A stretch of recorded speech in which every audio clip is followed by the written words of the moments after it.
AI ब्रियारियोस। जब एक इंसान एक युद्धपोत बन जाता है।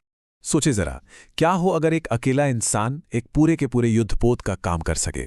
ये सवाल अब कोई साइंस फिक्शन की कहानी नहीं है, नहीं, ये एआई के इस दौर की एक चौंकाने वाली हकीकत बन चुका है। तो चलिए समझते हैं इस फिनोमिनन को, जिसे नाम दिया गया है ब्रियारियोस इफेक्ट।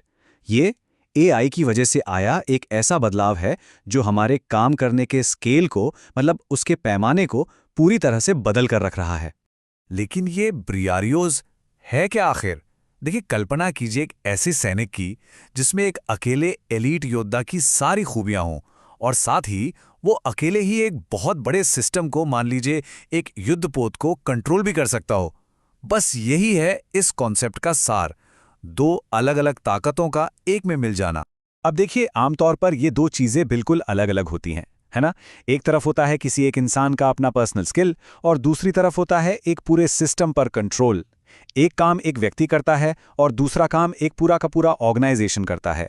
पर अब एआई की बदौलत ये दोनों पैमाने एक हो रहे हैं, मिल रहे हैं। और ये सिर्फ कोई हवाई बातें नहीं है, कोई थ्योरी नहीं है। चलिए आपको एक असल दुनिया का सच में हैरान कर देने वाला केस दिखाते हैं। एक कहानी कि कैसे एक अकेला इंसान एक पूरी की पूरी मीडिया फ्लीट बन गया। तो कहानी है एक डेंटिस्ट की जो प्रैक्टिस करते हैं। उन्होंने अपने काम के साथ साथ ही एआई का इस्तेमाल किया और एक ऐसा ग्लोबल मीडिया ऑपरेशन खड़ा कर दिया जिसकी पहले कोई कल्पना भी नहीं कर सकता था। तो ये ऑपरेशन कितना बड़ा था, जरा आंकड़े देखिए, होश उड़ जाएंगे। कुल वीडियोस जो बनाए गए 800। और ये सब कितने टाइम में? सिर्फ 3.5 महीने में। ये रफ्तार किसी इंसान की नहीं हो सकती। और बात सिर्फ यहीं खत्म नहीं होती। ये कंटेंट 6 अलग अलग भाषाओं में था, एआई की मदद से दुनिया के कोने कोने में पहुंच रहा था। और नतीजा, हर महीने 1,07,000 से ज्यादा दर्शक। साफ है, ये किसी एक इंसान के काम का स्केल नहीं है, ये तो एक मशीन का स्केल है। तो अब सवाल ये उठता है कि ये हुआ कैसे? आखिर ये जबरदस्त प्रोडक्टिविटी वाला इंजन काम कैसे करता है? असल में एआई यहाँ एक तरह के बाहरी नर्वस सिस्टम की तरह काम कर रहा है। वो सारे काम जो पहले बहुत ज़्यादा टाइम और पैसा लेते थे, जैसे कि ट्रांसलेशन करना, समरी बनाना, कंटेंट को ऑर्गेनाइज करना, यहाँ तक कि एडिटिंग, ये सब एआई संभाल लेता है। और इससे होता ये है कि इंसान का फोकस सिर्फ बड़े और ज़रूरी फैसलों पर रहता है।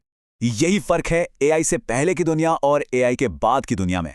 चलिए देखते हैं कि कैसे ये ब्रियानियोस क्रिएटर इंसानी हदों को लांघ रहा है और एक नए पैराडाइम को, एक नए दौर को जन्म दे रहा है। पहले क्या था? कई रुकावटें थीं। भाषा एक बहुत बड़ी रुकावट थी, ट्रांसलेशन महंगा जो था, ज्ञान एक रुकावट थी, रिसर्च में घंटों लगते थे, और हाँ, हमारी अपनी शारीरिक क्षमता, लगातार कंटेंट बनाना थका देता है।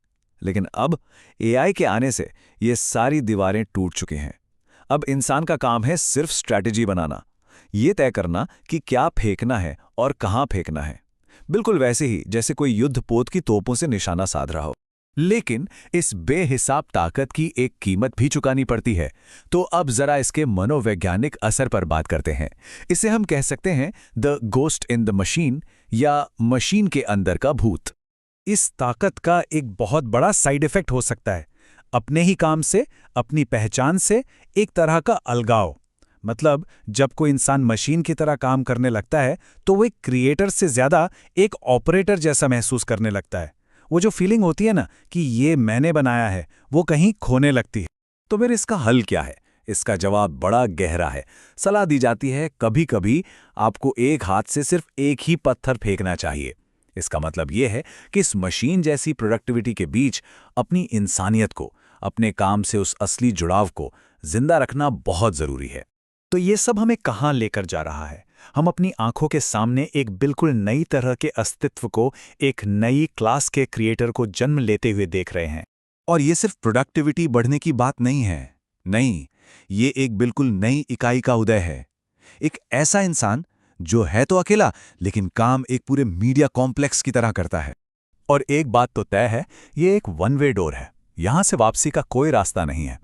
टेक्नोलॉजी में आया ये बदलाव परमानेंट है और अब हमें इसके साथ ही जीना सीखना होगा। और आखिर में एक सवाल जो सोचने पर मजबूर कर देता है, अगर अब अकेले इंसान ही एक पूरी फ्लीट बन सकते हैं, तो फिर पुरानी फ्लीट्स का क्या होगा?